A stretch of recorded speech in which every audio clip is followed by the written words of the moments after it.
नमस्कार, मी श्वेता. तुम्ही पाहताय न्यूज 18 लोकमत. बुलेटिनमध्ये तुमचं स्वागत. सध्या महाराष्ट्रासाठी महत्त्वाची बातमी ती म्हणजे ऑक्सिजनच्या तुटवड्यावरती मात करण्यासाठी राज्य सरकार विविध उपाययोजना करतंय.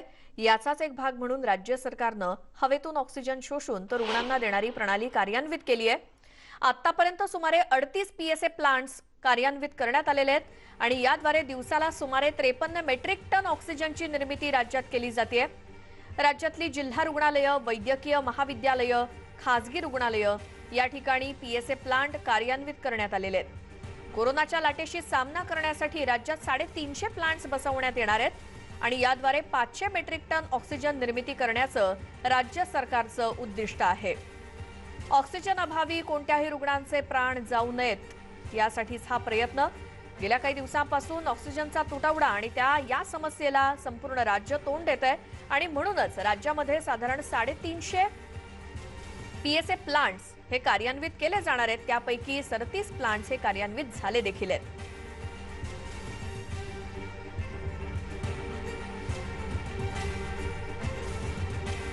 राज्यामध्ये कुठे आहेत हे प्रकल्प त्यावरती आपण एक नजर टाकूयात. राज्यामध्ये बुलढाणा, वाशिम, बीड, लोखंडी सावरगाव, हिंगोली, जालना, नांदेड या ठिकाणी हे प्लांट उभारण्यात येत आहेत. जालना, नांदेड, उस्मानाबाद, सिंधुदुर्ग, मुंबई, अलिबाग या ठिकाणी हे प्लांट असणार आहेत, जेणेकरून महाराष्ट्राला ऑक्सिजनचा तुटवडा कधी भासणार नाही. रत्नागिरी, गोंदिया, अहमदनगर, शिरपूर, भुसावळ, नंदुरबार इथे हे प्लांट्स असतील. शहादा, सातारा, पुणे, चिखली, खामगाव संपूर्ण राज्यभर मिळून एकूण 350 प्लांट्स सुरू करण्याचं उद्दिष्ट सरकारचं आहे आणि त्या अंतर्गत गरजेपेक्षा जास्त ऑक्सिजनची निर्मिती राज्यामध्ये होईल. पीएसए प्लांट लिक्विड मेडिकल ऑक्सिजनला पर्याय म्हणून पाहिला जातोय. 4 आठवड्यात हा प्लांट तयार होऊ शकतो. तर हा पीएसए प्लांट नेमका काय आहे, त्याची वैशिष्ट्य काय, तर एका आठवड्यात हा प्लांट रुग्णालयामध्ये लावता येऊ शकतो. 40 ते 50 लाखांच्या आसपास या एका प्लांटसाठी खर्च अपेक्षित आहे. असे 350 प्लांट्स राज्यामध्ये उभारले जात आहेत.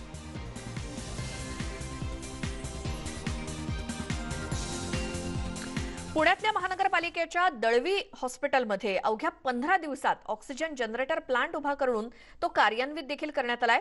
या प्लांटद्वारे दर मिनिटाला 860 लिटर ऑक्सिजनची निर्मिती केली जाणार असून रुग्णालयातल्या 160 रुग्णांना थेट ऑक्सिजन देता येणार आहे. सीएसआर निधीतून 2.5 कोटी रुपये खर्चून हवेतून ऑक्सिजन गोळा करणारा हा प्लांट निर्माण करण्यात आलाय. पुणे शहरातील आणखी 7 पालिका रुग्णालयांमध्ये अशाच प्रकारची ऑक्सिजन यंत्रणा बसवण्यात येणार आहे. आमचे प्रतिनिधी अद्वैत मेहता आपल्यासोबत पुण्यातून सध्या आहेत.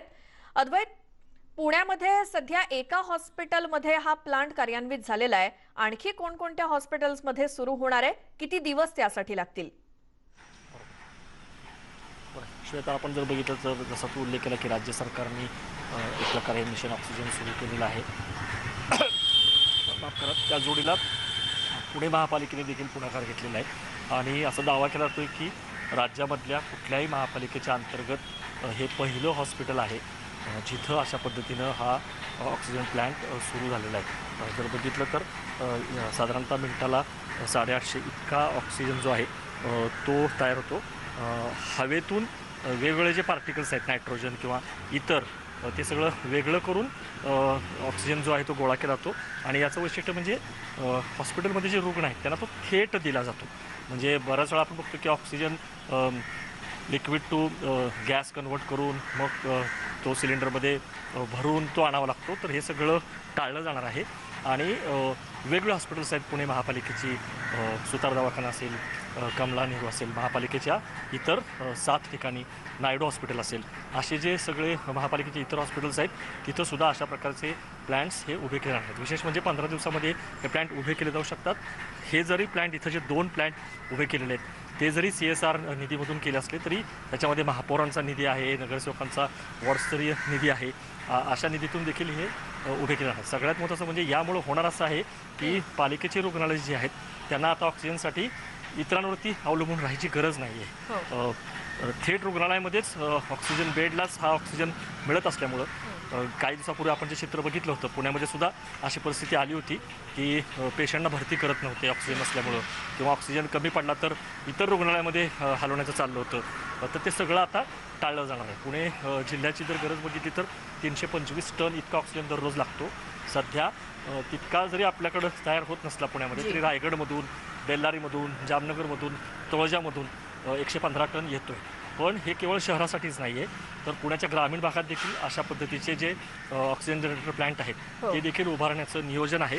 त्यामुळं पुढच्या नजीकच्या काळामध्ये पुणे शहराबरोबरच ग्रामीण भागात देखील अशा पद्धतीने ऑक्सिजनचे प्लांट जे आहेत ते उभे केले जातील आणि यामुळंच जी आणीबाणीची परिस्थिती निर्माण होते, ऑक्सिजन कमी झाल्यानंतर रुग्णांना हलवण्याचं एक मोठं समोर काम येऊन पडतं किंवा काही ठिकाणी आपण बघितलं की ऑक्सिजन अभावी रुग्ण दगावले देखील जातात किंवा ऑक्सिजन बेड असून ऑक्सिजन नसल्यामुळं डॉक्टर्स जे आहेत ते घाबरून रुग्णांना भरती करत नाही. कारण जर का तुम्ही रुग्णांना भरती केलं आणि ऑक्सिजन अपुरा पडला तर त्याचा जीव धोक्यात जाऊ शकतो. त्या या सगळ्या ज्या गोष्टी आहेत त्या टाळल्या जाणार आहेत. याचबरोबर आपण बघितलं तर पुण्यामध्ये या जोडीला मिशन वायू नावाचं देखील एक उपक्रम जो आहे तो सुरू केलेला आहे. त्या अंतर्गत देखील ऑक्सिजन प्लांट उभा करणे, ऑक्सिजन कॉन्सन्ट्रेटर्स मागवणे असं देखील सुरू आहे. त्यामुळं सर्व प्रकारे स्वयंसेवी संस्था असतील, सामाजिक संस्था असतील, रुग्णालय असतील, प्रशासन असेल, हे सगळं मिळून या पद्धतीनं मिशन ऑक्सिजन किंवा मिशन वायूवरती काम करतायत. त्यामुळं निश्चितपणे हा एक पथदर्शी प्रकल्प आहे आणि असे प्रकल्प महापालिकेच्या इतर 7 रुग्णालयात देखील उभे केले जाणार आहेत. त्याचबरोबर ग्रामीण भागामध्ये देखील असे प्रकल्प उभे केले जाणार आहेत, जेणेकरून भविष्यामध्ये ऑक्सिजनची कमतरता किंवा ऑक्सिजनचा तुटवडा जाणवू नये आणि ऑक्सिजन वाचून कुणाचा जीव जाऊ नये किंवा ऑक्सिजन कमी पडला म्हणून रुग्णांना इतर ठिकाणी हलवण्याचा प्रसंग येऊ नये. बरोबर. अद्वैत, आणि संपूर्ण राज्यभरात 350 असे प्लांट उभारले गेल्यानंतर अर्थातच महाराष्ट्र ऑक्सिजनच्या बाबतीत स्वावलंबी होणार आहे. मात्र पुण्यामध्ये दळवी हॉस्पिटलमध्ये जो काही प्लांट उभारला गेलाय, किती दिवस त्यासाठी लागले, किती खर्च आला, तिथे ऑक्सिजन निर्मिती व्यवस्थित सुरू झाली आहे का? बरोबर. अक्षरशः 15 दिवसांनी, जसं म्हटलं की 15 दिवसापूर्वीच याच्या कामाला सुरुवात झाली आणि जर आपण बघितलं तर इथं असे 2 प्लॅन्ट जे आहेत ते उभे केलेले आहेत. साधारणतः मिनिटाला 860 लिटर इतका ऑक्सिजन निर्माण होतो. जी टेक्नॉलॉजी वापरलेली आहे ती आधुनिक टेक्नॉलॉजी वापरलेली आहे. त्याच्यासाठी जे काही सामग्री लागते ती ऑस्ट्रेलियासारख्या देशातून इम्पोर्ट देखील करण्यात आलेली आहे आणि हवेतून ऑक्सिजन जो आहे 21% ऑक्सिजन हा हवेमध्ये असतो, परंतु तो प्युअर ऑक्सिजन मिळवण्याकरता इतर जे नायट्रोजन आणि इतर वायू आहेत ते वेगळे करून या ठिकाणी ऑक्सिजन जो आहे तो तयार केला जातो आणि तो थेट रुग्णालयामध्ये, आता या रुग्णालयामध्ये सध्या 160 रुग्ण आहेत, तर त्या 160 रुग्णांना पुरेल इतका हा ऑक्सिजन आहे. भविष्यामध्ये या रुग्णालयाचे बेडची संख्या आहे ती वाढवण्यात येणार आहे, म्हणून 1च्या ऐवजी 2 प्रकल्प जे आहेत ते सुरू करण्यात आलेले आहेत आणि साधारणतः ₹1.25 कोटी एका प्लॅन्टला, म्हणजे 2 प्लॅन्ट आहेत तर 2.5 कोटी इतका खर्च आलेला आहे. आणि ही जी रक्कम आहे या दळवी रुग्णालयामधल्या प्लॅनची ही CSR म्हणजे कॉर्पोरेट सोशल रिस्पॉन्सिबिलिटी फंड आहे, त्यातून आले. पण मी जसं म्हटलं की इतर रुग्णालयामध्ये जेव्हा इतर पालिकेच्या 7 रुग्णालयामध्ये जेव्हा अशा प्रकारचे प्लॅन्ट उभारले जाणार आहेत तेव्हा तिथं CSR बरोबरच महापौर विकास निधी असेल किंवा नगरसेवकांचा जो वॉर्डस्तरीय निधी असतो त्यातून देखील पैसे जे आहेत ते उभे केले जाणार. त्यामुळे निधीची अडचण येणार नाही. टेक्नॉलॉजी जी आहे ती आता माहीत झालेली आहे, त्यामुळे नजीकच्या काळामध्ये पुण्यामध्ये 7 रुग्णालयामध्ये अशा पद्धतीनं हे ऑक्सिजन प्लॅन्ट्स जे आहेत ते उभे केले जातील, जेणेकरून पालिकेच्या कुठल्याही रुग्णालयाला ऑक्सिजनसाठी बाहेरच्या गोष्टीवरती अवलंबून राहावं लागणार नाही. अगदी बरोबर. अद्वैत, खूप धन्यवाद दिलेल्या माहितीसाठी. तर पुण्यामध्ये असे 7 प्लांट्स असतील आणि संपूर्ण राज्यामध्ये 350 असे ऑक्सिजन प्लांट्स उभारले जातील. त्यानंतर रत्नागिरी जिल्ह्यातल्या खेड, दापोली, मंडणगड, चिपळूण या तालुक्यातील उपजिल्हा रुग्णालयात ऑक्सिजन जनरेट प्लांट येत्या 20 ते 25 दिवसात सुरू होणार आहेत आणि त्याची वर्क ऑर्डर देखील निघालेली आहे. शिवाय जिल्ह्यामध्ये इतर अन्य 4 ठिकाणी देखील हे प्लांट सुरू करण्यात येणार आहेत. नुकतीच खेडमधील कळंबडी उपजिल्हा रुग्णालयामध्ये उपजिल्हाधिकाऱ्यांनी या जागेची पाहणी केली. ऑक्सिजन प्लांट सुरू झाल्यानंतर जिल्ह्यातील रुग्णांना मात्र मोठा दिलासा मिळणार आहे. रत्नागिरी जिल्ह्यातील काही तालुक्यांमध्ये असे ऑक्सिजन प्लांट्स उभे केले जाणार आहेत. त्यापैकी खेडमधल्या कळंबडी रुग्णालयामध्ये उपजिल्हाधिकाऱ्यांनी ऑक्सिजन प्लांटसाठीच्या जागेची पाहणी केली आणि लवकरच तिथे देखील हा प्लांट उभारला जाईल। थेट जाऊयात खेडमधून आमचे प्रतिनिधी चंद्रकांत बनकर आपल्या सोबत आहेत। चंद्रकांत, रत्नागिरी जिल्ह्यामध्ये कोणकोणत्या तालुक्यांमध्ये असे ऑक्सिजन प्लांट उभारले जातील, त्यासाठीची वर्क ऑर्डर जी निघाली आहे, काय अपडेट्स? नक्कीच का गेल्या आठवड्यामध्ये जिल्हाधिकारी आणि उपजिल्हाधिकारी यांनी खेडमधलं कळंबणी उपजिल्हा रुग्णालय आहे, दापोली उपजिल्हा रुग्णालय आहे आणि कामठी उपजिल्हा रुग्णालय आहे, या ठिकाणी त्या ऑक्सिजन प्लांट ज्या ठिकाणी बसवले जाणार आहेत त्याची पाहणी त्यांनी केलेली आहे। आणि काल राज्याचे जे उच्च तंत्र शिक्षण मंत्री आहेत उदय सामंत यांनी देखील काल येत्या 25 दिवसाच्या आतमध्ये हे प्लांट कार्यान्वित होतील अशी माहिती त्यांनी दिलेली आहे। त्याचबरोबर जिल्ह्यात 5 ठिकाणी अजून प्रस्तावित आहेत। 5 ठिकाणी म्हणजे राजापूर असेल, रत्नागिरी असेल, गुहागर असेल, या अशा महत्वाच्या 5 तालुक्यामध्ये देखील अशा प्रकारचे प्लांट जे आहेत हे सुरू करण्यात येणार आहेत लवकरच। त्याचा प्रस्ताव देखील या ठिकाणी सादर झालेला आहे। त्यापैकी जे 3 उत्तर रत्नागिरी जिल्हा जो आहे त्यामध्ये जे दापोली, खेड आणि चिपळूण या ठिकाणी मात्र येत्या 25 दिवसाच्या आतमध्ये ते प्लांट कार्यान्वित होईल असं सांगण्यात येत आहे। बिलकुल चंद्रकांत, रत्नागिरी जिल्ह्यात एकूण असे किती प्लांट्स असतील आणि ज्याचा जिल्ह्यातल्या किती कोविड रुग्णालयातल्या रुग्णांना फायदा होणार आहे? आताची परिस्थिती बघितली तर रत्नागिरी जिल्ह्यामध्ये फक्त एकच लोटे एमआयडीसी मध्ये जी कंपनी आहे ही कंपनी ऑक्सिजन तयार करते। आता ती सुद्धा त्याच्याशी देखील शासनाने आता हे केलेलं आहे। ते वगळता जिल्ह्यात असा कुठलाही स्वतःचा कार्यान्वित प्लांट नाहीये। जो ऑक्सिजन आहे तो बाहेरूनच आणावा लागतोय। मध्यंतरीच्या काळामध्ये गेल्या 15 दिवसापासून मात्र या ठिकाणी आमदार योगेश कदम आहेत, त्यांनी किंवा काही एनजीओज आहेत, जिल्हाधिकाऱ्यांनी स्वतः त्यांच्या फंडामधून एक 25 ऑक्सिजन मशीन जे आहेत, ऑक्सिजन कॉन्सन्ट्रेटर मशीन आहे त्या घेत आणि काल जी चंद्रकांत, नीट आवाज पोहोचत नाहीये तुमचा, मात्र रत्नागिरी जिल्ह्यामध्ये ऑक्सिजनचा तुटवडा भासणार नाही त्या दृष्टीनं जिल्हाधिकारी, उपजिल्हाधिकारी ठिकठिकाणी जाऊन ऑक्सिजन प्लांटसाठीच्या जागेची पाहणी करतायत। रत्नागिरी जिल्ह्यामध्ये खेड असेल किंवा दापोली, गुहागर, चिपळूण या ठिकाणी ऑक्सिजन प्लांटचा प्रस्ताव आहे आणि त्यासाठीची वर्क ऑर्डर सुद्धा निघालेली आहे। त्या व्यतिरिक्त आणखी 5 ठिकाणी सुद्धा असे ऑक्सिजन प्लांट्स बसवण्यात येणार आहेत। त्यामुळे रत्नागिरी जिल्हा सुद्धा पूर्णपणे ऑक्सिजनच्या बाबतीत स्वावलंबी होऊन बाहेरून ऑक्सिजन आणण्याची गरज पडणार नाही या दृष्टीनेच प्रयत्न सुरू आहेत। पुन्हा जाऊयात, आमचे प्रतिनिधी चंद्रकांत बनकर आपल्या सोबत जोडले गेलेत। चंद्रकांत, वस्तुस्थिती आहे की रत्नागिरी जिल्ह्यात दिवसाला 10 मेट्रिक टन जो आहे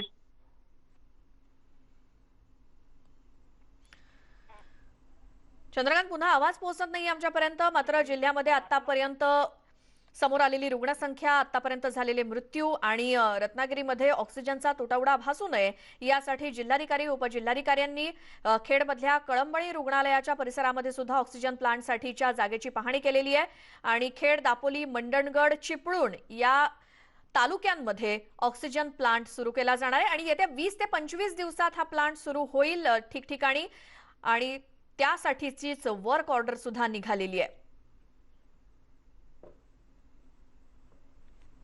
रत्नागिरी जिल्ह्यानंतर आता वाशिम जिल्ह्याकडे वळूयात। ऑक्सिजन तिथे अकोला आणि जालना इथून उपलब्ध केला जातो। ऑक्सिजनची पूर्तता जिल्ह्यामध्येच व्हावी आणि कोविड रुग्णालय परिसरातील पीएसए ऑक्सिजन निर्मिती प्लांट सुरू झालेला असून दर मिनिटाला 200 लिटर ऑक्सिजनची निर्मिती या प्लांटमधून होतीये। दररोज लागणाऱ्या ऑक्सिजनपैकी 30% ऑक्सिजनची गरज या प्लांट्समधून पूर्ण होतीये। या प्लांटला केंद्र शासनाने निधी उपलब्ध करून दिलेला आहे। वाशिममध्ये असा ऑक्सिजन प्लांट सुरू करण्यात आलेला आहे। वाशिम जिल्ह्यामध्ये अकोला आणि जालना या ठिकाणाहून ऑक्सिजन उपलब्ध करून दिला जातो। मात्र ऑक्सिजनची पूर्तता जिल्ह्यामध्येच व्हावी, ऑक्सिजनची निर्मिती जिल्ह्यामध्येच व्हावी यासाठी कोविड रुग्णालय परिसरात मध्ये पीएसए ऑक्सिजन निर्मिती प्लांट सुरू करण्यात आलाय आणि दर मिनिटाला 200 लिटर ऑक्सिजनची निर्मिती वाशिममध्ये या प्लांटमधून होते। ज्यावेळी या प्लांट स्वागत आणि सध्या आपण पाहत असलेली वृत्तमालिका राज्यामध्ये निर्मित होत असलेला ऑक्सिजन आणि पुरवठा या संदर्भात बोलणार आहोतच. मात्र तत्पूर्वी एक मोठी बातमी समोर येते. मुंबईच्या आंतरराष्ट्रीय विमानतळावरती काल एका एअर अँब्युलन्सचं इमर्जन्सी लँडिंग करण्यात आलं. हे विमान नागपूरहून एका रुग्णाला घेऊन मुंबईच्या दिशेनं उपचारासाठी निघालं होतं. मात्र विमानाच्या टेक ऑफच्या वेळी विमानाचं चाक तुटलं. त्यानंतर मात्र मुंबई विमानतळावर या विमानाचं इमर्जन्सी लँडिंग करण्यात आलं. या विमानाचं सुरक्षित लँडिंग झालं असून सर्व प्रवासी सुखरूप आहेत.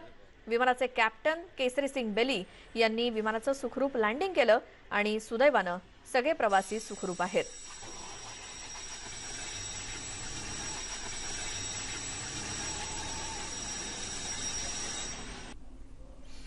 या संदर्भात आपण आणखी बोलूयात. आमचे प्रतिनिधी अजित मांढरे आपल्यासोबत फोन लाईनवरती जोडले गेलेत.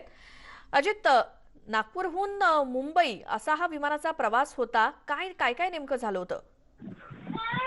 जे सांगितलं जातंय, जे अधिकाऱ्यांनी माहिती दिलेली आहे त्यानुसार ज्यावेळी जे प्लेन आहे ते लँडिंग होताना त्या प्लेनमध्ये तांत्रिक बिघाड आला आणि म्हणजे खरं तर आता ही गोष्ट संशोधनाची आहे आणि एअरपोर्टची अथॉरिटी जी आहे त्यांच्या अहवालातून ही गोष्ट स्पष्ट होईल की जो पायलट आहे त्याच्या चुकीमुळे ही घटना घडलेली आहे का. जे सांगितलं जातंय किंवा जी माहिती समोर येते की प्लेनमध्ये तांत्रिक बिघाड आला होता तरी सेफ लँडिंग जी आहे ती जो पायलट आहे त्या पायलटने केली, त्यामुळे मोठा अनर्थ टळला असं सांगितलं जातं. पण शेवटी आता तपासाचा भाग आहे, त्या तपासाच्या भागातून ही गोष्ट समोर येईल आणि त्यानंतर ह्या सगळ्या गोष्टी ज्या आहेत त्या स्पष्ट होतील. जर आपण फोटोज पाहिले, व्हिडिओ पाहिले, व्हिडिओमध्ये आपण स्पष्टपणे पाहतोय की जेव्हा जो प्लेन आहे तो लँडिंग होतोय, लँडिंग होताना खाली चिंगारे येत आहेत, म्हणजेच किती वेगाने तो विमान खाली आला होता आणि लँडिंग करताना कशा पद्धतीनं त्या जो पायलट आहे त्यांनी लँडिंग केलेलं आहे. आता दोन गोष्टी आहेत. एकतर व्हिडिओ हा समोर आलेला आहे की प्लेन लँडिंग करताना खाली चिंगाऱ्या येत होत्या आणि खूप घर्षण झालं होतं, त्यामुळे मोठ्या प्रमाणात खूप हानी होणार होती, पण सुदैवानं ती झाली नाही. दुसरा फोटो असा आहे की जे फोटो समोर आले त्यामध्ये प्लेनचं जे चाक आहे ते चाक कुठेतरी पडलं होतं आणि आता ते चाक क्रॅश करताना पडलं होतं का आधी पडलं होतं, आणि जर ते आधी पडलं असेल तर जर जो पायलट आहे त्याने जर असं असताना देखील प्लेनचं जे लँडिंग केलेलं आहे ते खरंच मग कौतुकास्पद आहे असं अधिकाऱ्यांचं म्हणणं आहे. पण ह्या सगळ्या गोष्टी तपासाचा भाग आहे. तपासानंतर हे स्पष्ट होईल की प्लेनचं चाक जे आधी पडलं होतं का आणि त्यानंतरच लँडिंग जी ती सेफ लँडिंग केली गेली, ज्याच्यामुळे अनेकांचे जीव वाचले आणि मोठा अपघात टळलेला आहे. जर आपण दृश्य पाहिले, दृश्यामध्ये आपल्याला स्पष्टपणे दिसतंय की जे प्लेन लँडिंग करताना कशा पद्धतीनं सगळ्या जे लँडिंग आहे ते सुरू होतं. पण दुसरीकडे म्हणजे जेव्हा प्लेन लँड झालं त्याच्या आधीच, म्हणजे हे प्लेन लँडिंग होण्याच्या आधीच जे अग्निशमन दलाचे म्हणजे एअरपोर्टचे जे फायर फायटर असतात ते सगळे फायर फायटर त्या ठिकाणी तयार होते. जर आपण उंजीरमध्ये पाहिलं तर लाल कलरच्या त्या ठिकाणी गाड्या दिसत आहेत सायरन करताना, आणि ते प्लेन उतरल्या त्या ठिकाणी त्याच्यावरती पाणी मारलं गेलं, फोम मारलं गेलं, जेणेकरून जो प्लेन आहे त्याला आग लागू नये. म्हणजे कुठेतरी या पायलटने किंवा जे एअर ट्रॅफिक कंट्रोलर असतं त्या सगळ्यांच्या कॉर्डिनेशन मध्ये हे सगळं झालं होतं आणि त्यामुळेच प्लेनचं जे लँडिंग आहे ते लँडिंग झालं आणि तात्काळ त्याच्यावरती पाण्याचा फवारा मारण्यात आला, त्यामुळे मोठी दुर्घटना टळलेली आहे. जर प्लेन तिथे जळालं असतं, रनवे पूर्णपणे खराब झाला असता, आजूबाजूचं नुकसान झालं असतं, सिग्नल यंत्रणा जी असते खाली त्या यंत्रणेला कुठे बाधा पोहोचली असती तर इतर जी विमानाची उड्डाणं आहेत त्या सगळ्या उड्डाणावरती मोठा परिणाम झाला असता. बरोबर अजित, योग्य वेळी सगळ्या करेक्ट ऍक्शन घेतल्यामुळेच या विमानातल्या सर्वांचे प्राण वाचलेले आहेत. एक रुग्ण यामध्ये होता आणि या रुग्णाला मुंबईमध्ये आणलं जात होतं एअर अँब्युलन्स, आणि ही एक्सक्लुझिव्ह दृश्य आणि फोटोज ज्या वेळेला या विमानाचं सेफ लँडिंग तर झालं मुंबई विमानतळावरती, मात्र त्यानंतरच्या क्विक ऍक्शन्स, सेफ्टी ऍक्शन्स घेण्यात आलेले आहेत.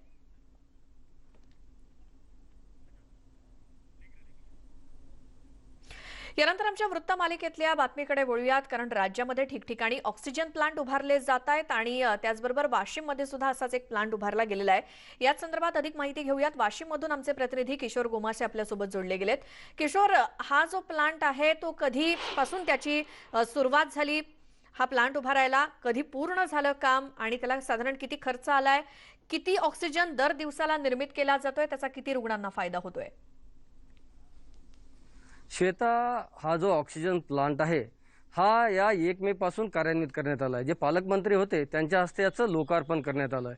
या प्लांटमधून जवळपास दर मिनिटाला 200 लिटर एवढी ऑक्सिजनची निर्मिती होत आहे आणि हा ऑक्सिजन जे कोविड रुग्णालय शासकीय कोविड रुग्णालय तेथील जवळपास 30 ते 35 रुग्णांना पुरत आहे। यानंतरही वाशिमच्या त्याच रुग्णालय परिसरात जवळपास 600 लिटर प्रति मिनिटाचे असे 2 प्लांट उभारण्यात येत असून येत्या 15 दिवसात हे प्लांट कार्यान्वित होतील असं प्रशासनाकडून सांगण्यात आलं आहे। तसेच जे कारंजा आहे उपजिल्हा रुग्णालय तिथेही एकूण 600 लिटर निर्मितीचा आणखी एक प्लांट कार्यान्वित होत आहे। वाशिम जिल्ह्यामध्ये जवळपास दररोज 6 ते 6.5 मेट्रिक टन एवढी ऑक्सिजनची गरज आहे आणि हा ऑक्सिजन सद्यस्थितीत मुबलक प्रमाणात उपलब्ध आहे। जो प्लांट कार्यान्वित झाला त्यामुळे या रुग्णालयातील जवळपास 25 ते 30% जी ऑक्सिजनची गरज होती ती यामुळे पूर्ण होत आहे। किशोर, धन्यवाद तुम्ही दिलेल्या माहितीसाठी। आता वाशिम प्रमाणेच राज्यातल्या इतर देखील जिल्ह्यांचा आढावा आपल्याला घ्यायचा आहे। कुठे ऑक्सिजन प्लांट कार्यान्वित झालेत, कुठे प्रस्तावित आहेत, या सगळ्याची स्थिती जाणून घेऊयात एका छोट्याशा ब्रेक नंतर। पाहत रहा न्यूज 18 लोकमत।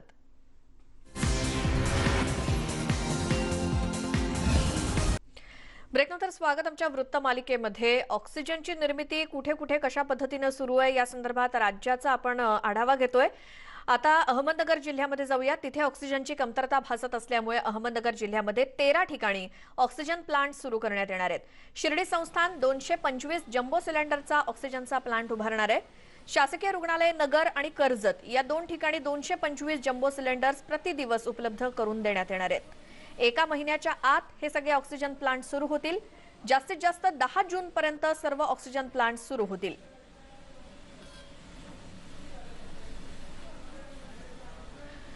थेट जाऊयात, आमचे प्रतिनिधी साहेबराव कोकणे आपल्यासोबत जोडले गेलेत। साहेबराव, अहमदनगरमध्ये कोणकोणत्या ठिकाणी असे प्लांट्स उभारले जातील, त्याला किती दिवस म्हणजे 10 जून ही तारीख सांगितली जाते, मात्र कोणती कोणती ठिकाणं ही असणार आहेत?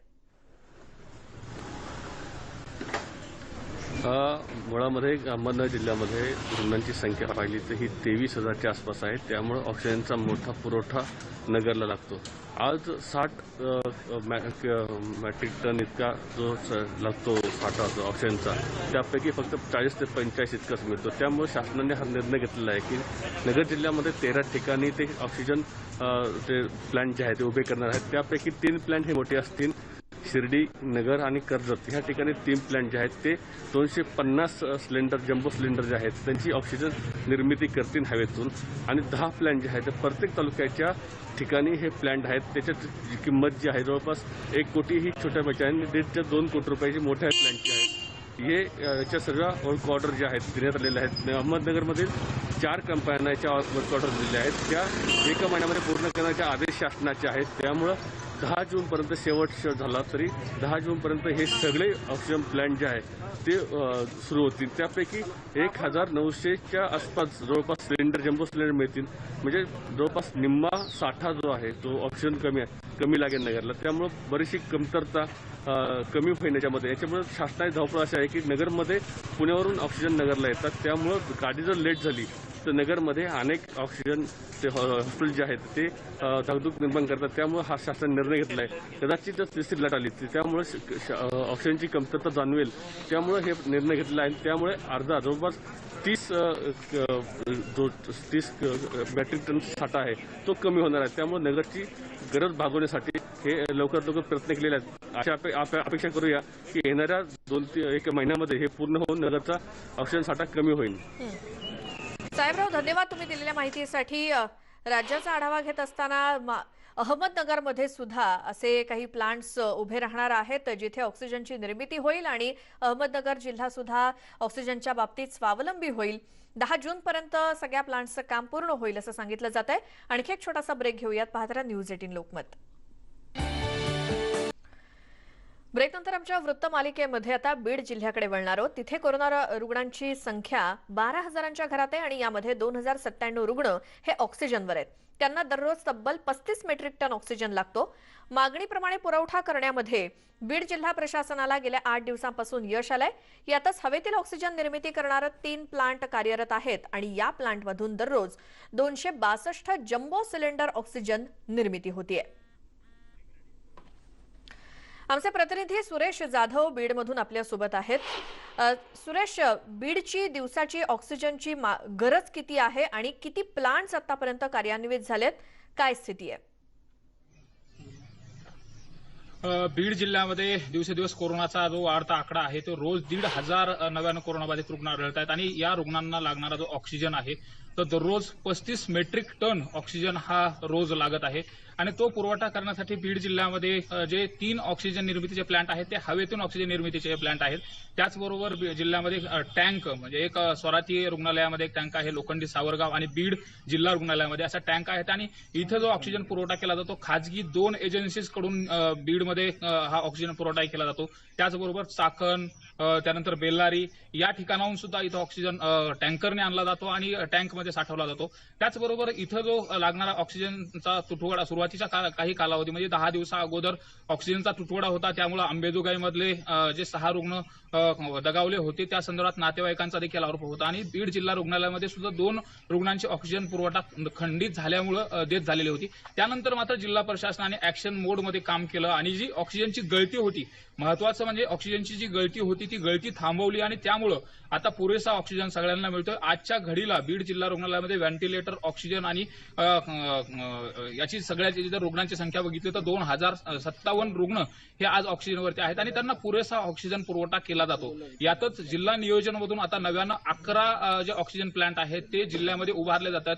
प्रत्येक तालुक्याच्या स्तरावरती आणि जिल्हा रुग्णालयामध्ये हे प्लांट उभारले जाणार आहेत. त्यामुळे येत्या कालावधीमध्ये काही दिवसामध्ये बीड जिल्हा हा ऑक्सिजनच्या दृष्ट्या स्वयंपूर्ण होण्याच्या दृष्टिकोनातून वाटचाल करत असल्याचं जिल्हा प्रशासनाकडून सांगण्यात येत आहे. सध्या तरी बीड जिल्ह्यातली जी ऑक्सिजन लेवल आहे म्हणजे ऑक्सिजन पुरवठा होणारी लेवल आहे ती सध्या सुरळीत असल्याचं चित्र पाहायला मिळत आहे. बिलकुल, धन्यवाद सुरेश तुम्ही दिलेल्या माहितीसाठी. तर बीड जिल्ह्यामध्ये सध्या तरी जितकी ऑक्सिजनची गरज आहे तितकी भागवली जाते. 3 प्लांट सध्या कार्यान्वित आहेत, आणखी प्लांट सुरू केले जाणार आहेत.